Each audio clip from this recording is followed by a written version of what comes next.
কথা, গোড়াতেই এত গলদ থাকলে পরে কি হবে? হ্যাঁ, না, ব্যাপারটা তো জানাতে হবে।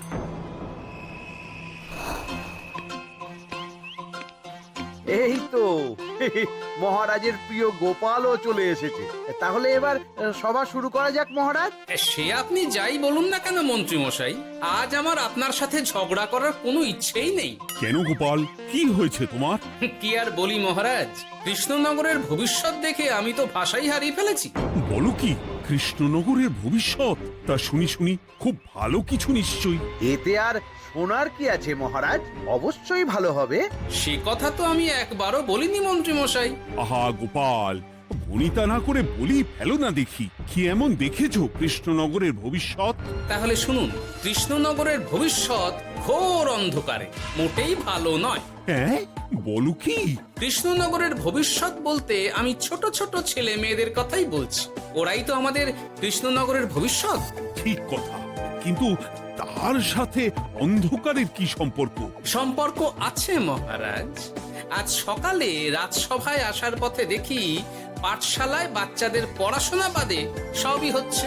তা এরকম চলতে থাকলে কি করে রাজ্যের ভালো হবে বলুন দেখি? না হওয়ারই বা কি আছে শুনি? পড়াশোনার সাথে রাজ্যের ভালো খারাপের কি আছে? সত্যি, মন্ত্রী হয়েও যে আপনি এসব কথা বলেন ভাবলেও অবাক লাগে।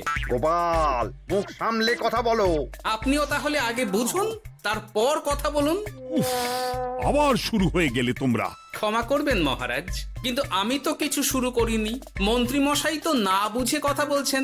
আপনি বলুন মহারাজ, বাচ্চারাই তো সমাজের ভবিষ্যৎ। হ্যাঁ, ওরা এখন যা শিখবে সেটাই তো পরে কাজে লাগাবে। ঠিক ঠিক, শিক্ষার গুরুত্ব অনেক, তাকে এত অবহেলা করলে তো চলবে না। সেটাই তো মহারাজ, একে তো সকলে পাঠশালায় আসে না, তার উপর যে কয়জন আসে তাদের মধ্যেও কেউ খেলে বেড়ায়, কেউ ঘুরে বেড়ায়, এসব হয়। বুঝলাম, কিন্তু রাজপণ্ডিত কিছু বলে না।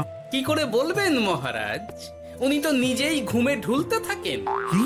আমি কালই রাজপণ্ডিতের সাথে এই ব্যাপারে কথা বলবো। কিন্তু শুধু রাজপণ্ডিতের সাথে কথা বললেই হবে না মহারাজ, তার সাথে এমন কিছু করতে হবে যাতে ছেলেপুলেরা রোজ পাঠশালায় খুশি মনে এসে পড়াশোনা করে। তার জন্য কি করা যায় বলো তো? আর তোমার কাছে কি কোনো উপায় আছে? থাকলে তো আগেই বলে দিত। এত সময় ধরে অভিযোগ করে যেত নাকি? আচ্ছা, আপনার কাছে কি কোনো উপায় আছে মন্ত্রী মশাই?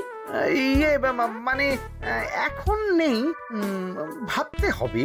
তাহলে একটু চুপ করে থাকুন। ছাড়ো না গোপাল, তুমি বলো। আমি বলছিলাম, ওই বাচ্চাদের পাঠশালার প্রতি আগ্রহ আনার জন্য যদি একবেলা ভাত, ডাল, দুধ, ডিম ইত্যাদি খাওয়ানো যায় তাহলে সেটা কার্যকর হবে বলে মনে হয়। অসম্ভব! রাজ্যের কত খরচ বেড়ে যাবে জানো? তুমি থামো তো মন্ত্রী, সব সময় খালি উল্টো কথা বলা। আমি একদম একমত গোপালের সাথে। কৃষ্ণনগরের উন্নতির জন্য আমি সব করতে রাজি।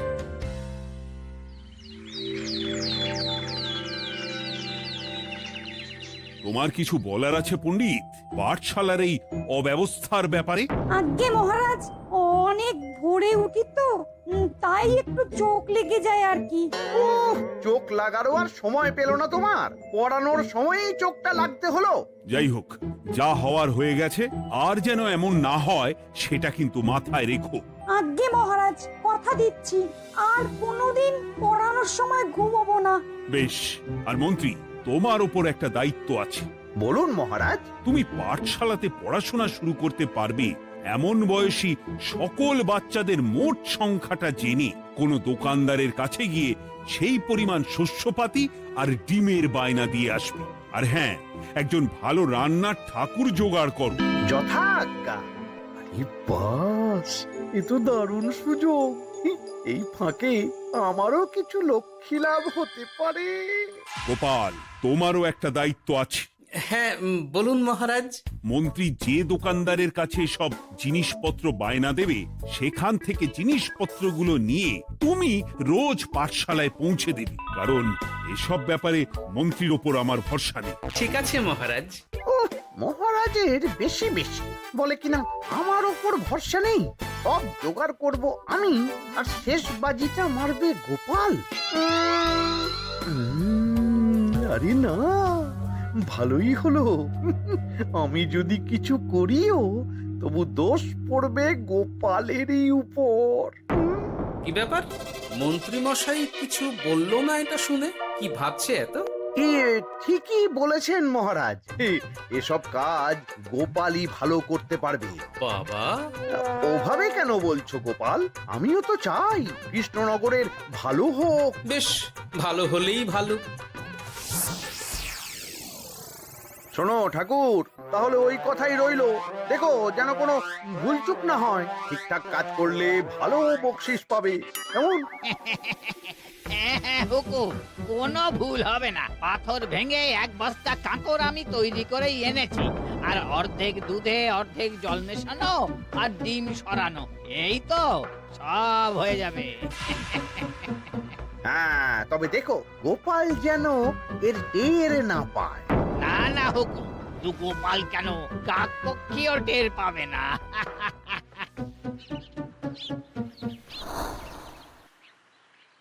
যাক বাবা, এবার শুধু জিনিসের দামটা মহারাজকে বাড়িয়ে বললেই কাজ হাসিল।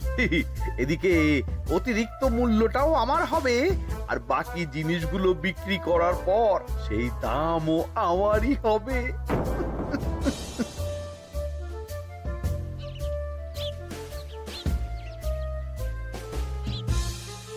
কই রে, কোথায় যাচ্ছিস সব তোরা?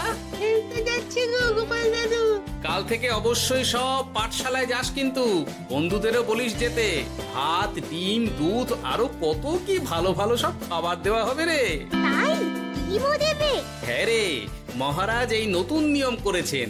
আমি নিজে গিয়ে জিনিসপত্র দিয়ে আসবো।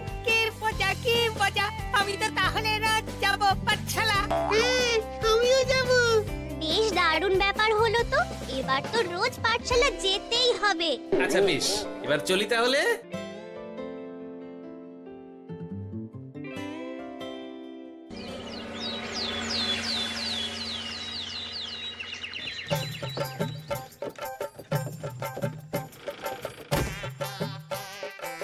এই নাও গো ঠাকুর, সব জিনিস নিয়ে চলে এসেছি। একবার মিলিয়ে নাও দেখি। ঠিক আছে গোপাল দাদা, এখনই সব দেখে নিচ্ছি।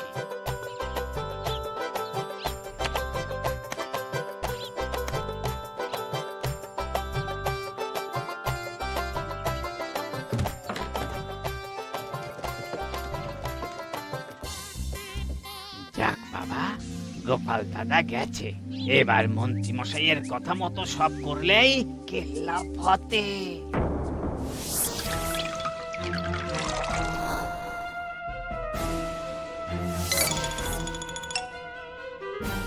কই গো ঠাকুর? এই তো হুকুম, আপনার কথা মতো সব কাজ হয়ে গেছে। ওই দেখুন, ওখানে জিনিসগুলো রাখা আছে, আপনি নিয়ে যেতে পারেন। বাবা বাবা, খুব ভালো, খুব ভালো।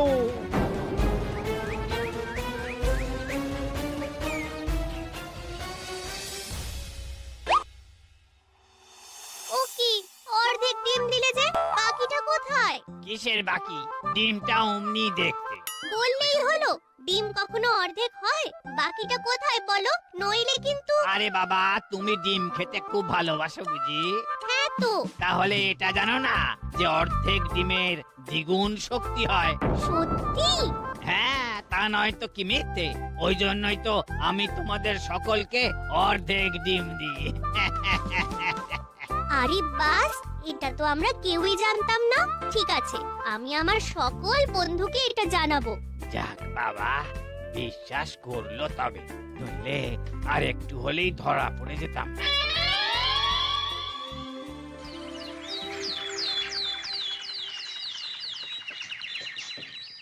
আরে, রান্নার ঠাকুর কারোর সাথে কথা বলছে মনে হচ্ছে। পেছন থেকে দেখে তো মন্ত্রী মশাই বলে মনে হচ্ছে। একটু কাছে গিয়ে দেখি তো কি ব্যাপার।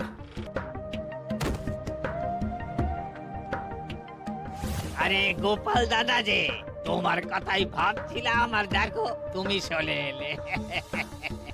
হুম, তুমি কি নিশ্চিত যে তুমি আমার কথাই ভাবছিলে? আমি তো তোমাকে কারোর একজনের সাথে কথা বলতে দেখলাম। আবার মন্ত্রী মশাইকে দেখে ফেলেনি তো? কথাটা বেফাঁস হয়ে যাওয়ার আগে আমাকে কথা ঘোরাতে হবে। কি গো বলো, এত কি ভাবছো? হ্যাঁ, ইয়ে, না না, এতে ভাবার আর কি আছে? কেউ না, কারোর সাথে কথা বলিনি। আমি তো একাই ছিলাম। তুমি বোধহয় ভুল দেখেছো। হ্যাঁ, ভুলই হবে। কি ব্যাপার, ঠাকুর এভাবে বলছে কেন? তাহলে কি সত্যি ভুল দেখলাম নাকি অন্য কোনো ব্যাপার আছে? না, পরে দেখতে হচ্ছে। ঠিক আছে, এই আমি যাই গো। হ্যাঁ, অনেক কাজ আছে। হুম, না না না, ঠাকুর যতই বলুক না কেন, কেউ ছিল না সেখানে, তবু মনটা কেমন যেন খটকা লাগছে। যাই হোক, মনে হওয়া নিয়ে তো আর কিছু করা যাবে না। এখন যাই কাজে। তা মন্ত্রী, পাঠশালায় রোজ ভালো মানের আনাজপাতি যাচ্ছে তো? আগে হ্যাঁ মহারাজ, আমি তো ভালো মানেরই সব চাল ডালের বায়না দিয়েছি। কথা মতো তো সেগুলোই পাঠানোর কথা। তবে বাকিটা গোপাল জানে। মানে গোপাল জানে মানে ঠিক কি বলতে চাইছেন আপনি মন্ত্রী মশাই? না মানে জিনিসগুলো সব নিয়ে তো তুমিই যাও, তাই আর কি। সেটাও করতে হচ্ছে, কারণ মহারাজ আপনার উপর ভরসা করতে পারেন না। আহ গোপাল, ঠিক আছে, আমি বুঝতে পেরেছি। মন্ত্রী, সপ্তাহে সপ্তাহে জিনিসের দাম মিটিয়ে দিচ্ছ তো? হ্যাঁ হ্যাঁ, আগের সপ্তাহের দাম মিটিয়ে দিয়েছি, কিন্তু পরেরটা বাকি। আর মহারাজ, বলছিলাম কি, পরের মাস থেকে জিনিসের দাম একটু বাড়তে পারে। কি হলো, মন্ত্রী মশাইয়ের এই ব্যাপারটা কেমন যেন লাগলো না, চোখে চোখে রাখতেই হবে।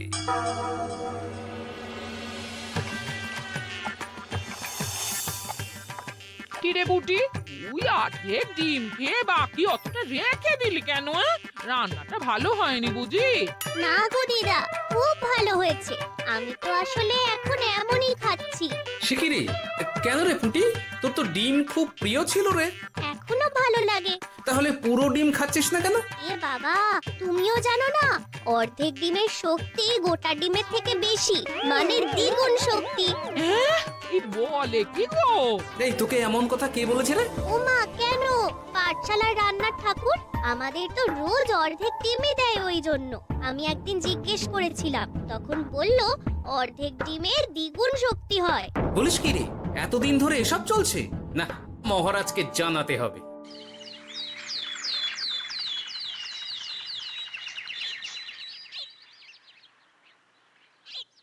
আরে গোপাল এত সকাল সকাল রাজবাড়ির দিকে যাচ্ছে কেন? গিয়ে আড়াল থেকে দেখি তো।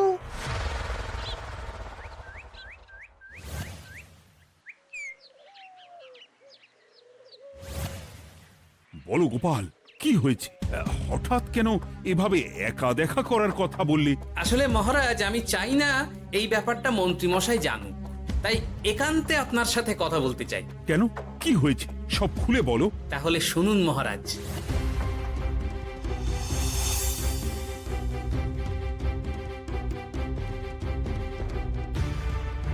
কি সাংঘাতিক ব্যাপার! আমি এখনই ওই রান্নার ঠাকুরকে কারাগারে বন্দি করার আদেশ দিচ্ছি। না মহারাজ, সেটা ভুলেও করতে যাবেন না।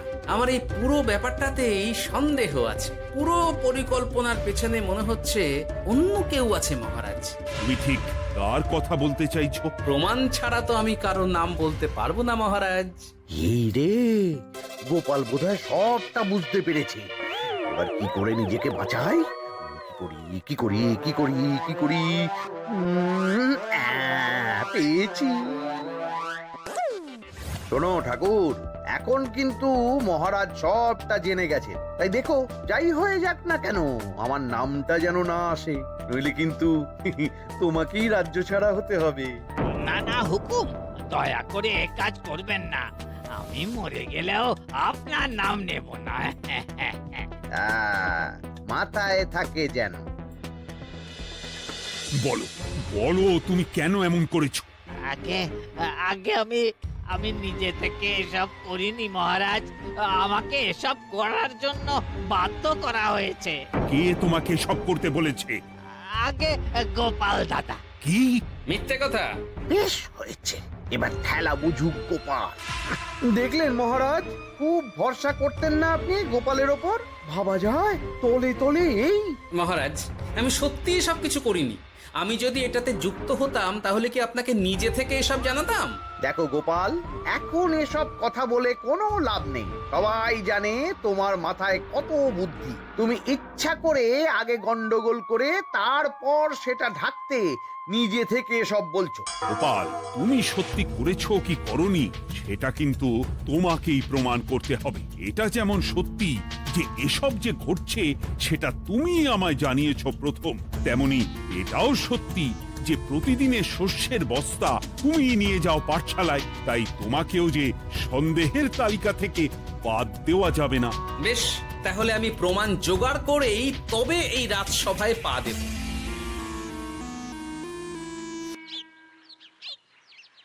আজকের পরে আমি আরো নিশ্চিত যে এসবের পিছনে মন্ত্রীমশাই যুক্ত আছে। এবার শুধু ওনাকে হাতে নাতে ধরার ব্যবস্থা করতে হবে। ও কি দাদু, তুমি এই সময় বাড়ি ফিরছো? হ্যাঁ রে, তোর দাদুকে আর চোরের অপবাদ দিয়েছে, তাই প্রমাণ জোগাড় না করে আমি রাজসভায় যাব না। কি বললি? তোমাকে কে চোরের অপবাদ দিয়েছে? কে আবার? ওই মন্ত্রী। কিন্তু আমার সন্দেহ হচ্ছে যে আসল চোর ওই মন্ত্রী। বাস, তাহলে আর চিন্তা কি? আমরা আছি তো, মন্ত্রীর ওপর নজর রেখে তোমাকে সব খবর দিয়ে যাব। হ্যাঁ দাদু, আমারও অনেক রাগ হয়েছে। এতদিন মিথ্যে বলে আমাদের অর্ধেক ডিম খাইয়েছে। আমি এটা কিছুতেই মানতে পারছি না। এবার সত্যিটা সবার সামনে আসবেই।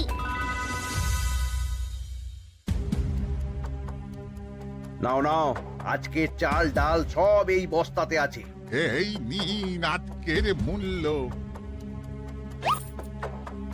দেখো, অর্থটা কিন্তু বড় কথা নয়। তোমার যে রোজ বিক্রি বাট্টা বেড়ে গেছে, আর তার জন্যই তোমার তো আমাকে মিষ্টি খাওয়ানো উচিত। একদম, আমি কালই আপনাকে মিষ্টি খাওয়াবো, একদম পাকা কথা। তাহলে আজ চলি, কাল দেখা হবে। দেখলি মন্ত্রীমশাই কি বদমাইশ। চল এখনই গিয়ে গোপাল দাদুকে সব বলি।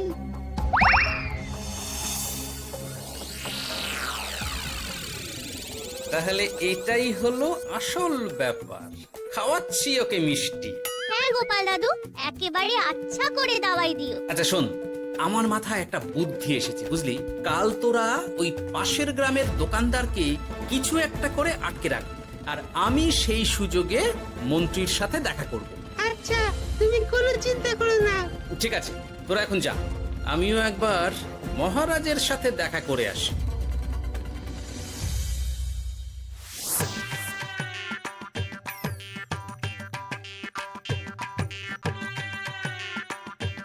আসতে পারি মহারাজ?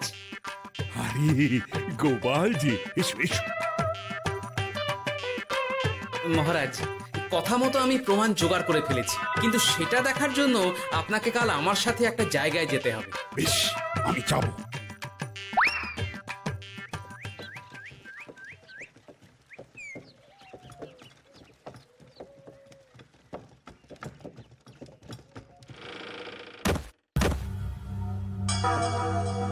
এই কি, তুমি কে? আগে আমি মালিকের খুব বিশ্বস্ত কর্মচারী।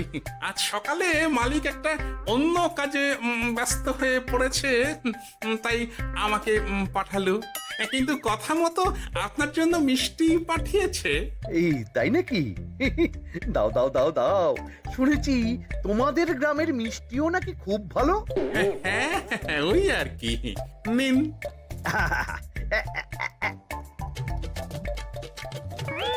এই, ওরে বাবারে, ওরে বাবারে, মরে গেলাম রে, বাঁচাও। কেমন চলে গেল, লাগছে চলে গেল। মন্ত্রী মশাই? গোপাল, তুমি? তোমায় আমি ছাড়বো না। এই যে গোপাল দাদু, আসল দোকানদার। এই, আসল দোকানদার? এই রে, এবার কি হবে? এই, তোমার কি আর কিছু বলার আছে মন্ত্রী? তোমার সব কর্মকাণ্ড আমাদের কাছে ফাঁস হয়ে গেছে। তোমার সাহস কি করে হয় কৃষ্ণনগরের ভবিষ্যতের সাথে এমন করার? ক্ষমা করে দিন মহারাজ, আর হবে না, ক্ষমা করে দিন। না না না না, শাস্তি তো তোমাকে পেতেই হবে। সেপাই, আজ থেকে মন্ত্রীকে রোজ সকালে 100 বার বেতের বাড়ি ও অর্ধেক খাবার দেওয়া হবে। অর্ধেক খাবার? কেন জানেন না? অর্ধেক খেলে দ্বিগুণ শক্তি বাড়ে। ওরে বাবা গো, আমার আমার আমার মাথা ঘুরছে।